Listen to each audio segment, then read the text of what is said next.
This is the first service of our third year of doing the Saturday Contemporary Worship Service. 2 years have finished, the third year has begun, and with it we're beginning a new series. As you saw on the banner walking in, it said, Experience God, reach for something more.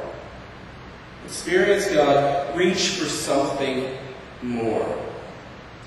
Not to be satisfied with how things are going, but to reach for more. And we really see that in 2 Corinthians chapters 4 and 5.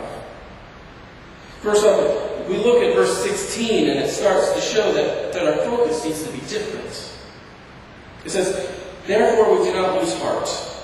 Though outwardly we are wasting away, yet inwardly we are being renewed day by day. For our light and momentary troubles are achieving for us an eternal glory that far outweighs them all.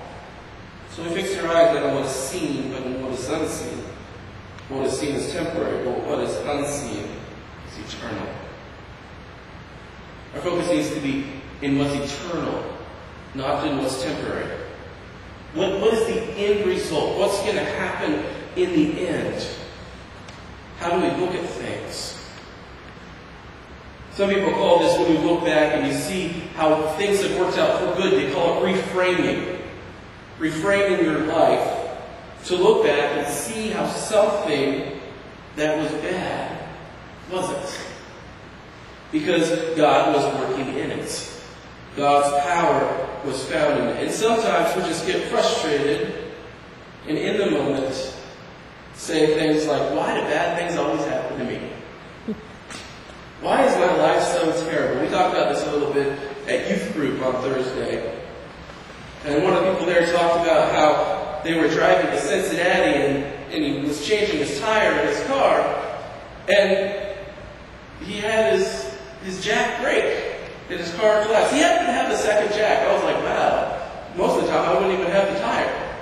But he pulled out the second jack and that one broke as well. And that just seemed to be so terrible. I mean, at the time, he was so frustrated, but he was able to look back later and say that God was continuing to form him through that trouble, through that challenge. Because it would be really easy to focus on how bad things were at that time.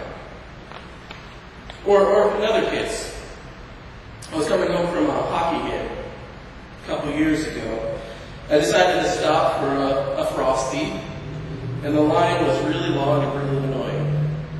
And I got caught up in that line, I got annoyed, I wanted to get out of the line, but it was too late. But then as I drove along, I saw that I had just missed an accident. God used that opportunity to change where I was. We have to focus on what is eternal, not just what's temporary. It was a temporary inconvenience for me to be caught in that line. But it would have been a much bigger inconvenience if I had not been in that line. As we reach, and as we reach for something more, the thing that we have to think about as well, as we begin this series, and this is a question I'll continue to ask over and over again. It's like in rock climbing. As you climb up the rocks, you can't go any higher unless you let go of the little rock. It can get really easy once you get up in a spot. It doesn't look like there's anything good to try to hold on, because I've done it many times when I've been rock climbing. That I haven't wanted to let go because I had a good hold. And to be holding on by 2 or 3 fingers just doesn't seem like that great of a thing to do. But you have to do it. To be able to reach up to that next rock. To swing up and grab it. To grab on hold of that. To reach for something more.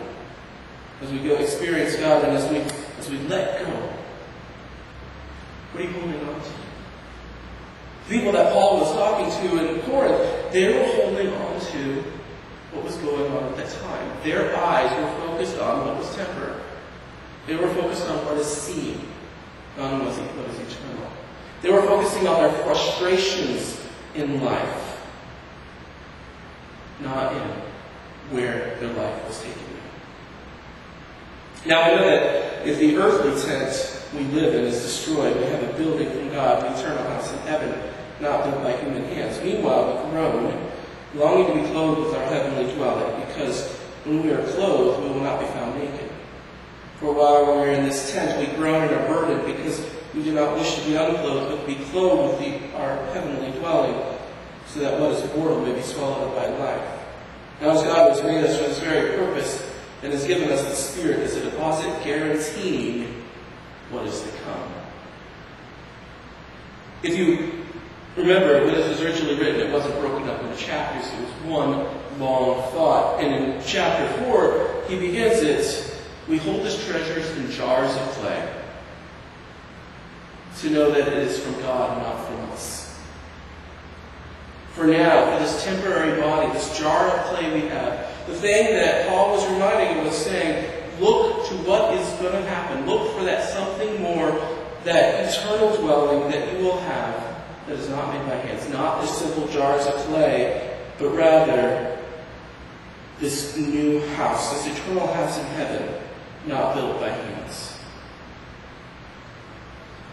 The thing that he's telling them here, too, is that idea that I talked about before, the already and not yet. We already have taken hold of a little bit of it, because he says in here, it says, we have received the Holy Spirit as a deposit guaranteeing what is to come. The Holy Spirit is that taste, that little bit, that reaching for something more. The Holy Spirit is part of who God is. Father, Son, and Holy Spirit.